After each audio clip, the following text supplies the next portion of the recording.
So in the middle of uploading these videos now, I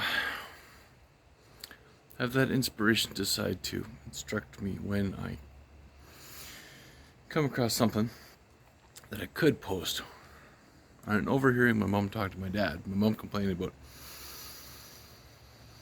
certain Olympians getting red cards because they're hearing a false start, false cap gun going or something. If somebody in the audience has a loud noisemaker and is sitting close to them, it could be deceiving. And if they make a false start, they get a red card and get sent home. They don't get one grace. And my mother was saying that it didn't used to be like that, that it used to be give a person a grace. And I completely agree with that.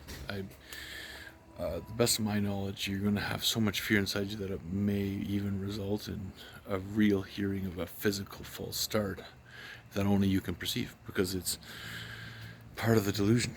But it's not. It's not a delusion that's that presents medical unfitness in the world. It's a multi-dimensional delusion.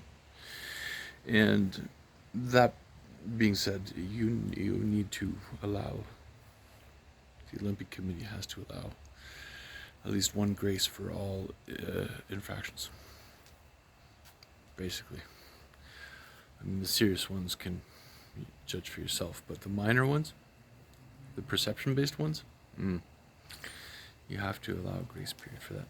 So then the other thing I learned today, and this is the coolest thing, put them both in the same vlog, coolest thing. A purple shirt wearing goalie saved the kick on her goal. And then she did this when she got up off the ground, and she's just like, yes, I did this. I saved that goal. I've been working my whole life as a goalie to save that goal. And I was sitting on the couch watching that, and I was like, wow, you can, that body language is just prideful and boastful, and you deserve it, girl. You did a good job. Good job, girl. You did a fantastic job. I mean, you saved the goal, right? The whole purpose of the game is to get the goal on the other side.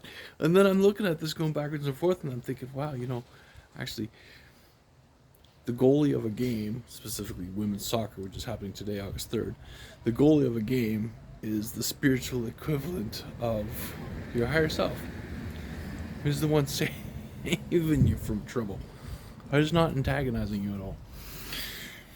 And then I thought, well, that's got to be a real pretty horrible pickle that you're in then, because then you're stuck on a field with a team that's, they can go everywhere. We're not going to say antagonizing, but like the wave, they go down, then they go back, and they go down. They follow the ball. That's all they do. They just follow the ball. Tick, tock. They just follow the ball. So we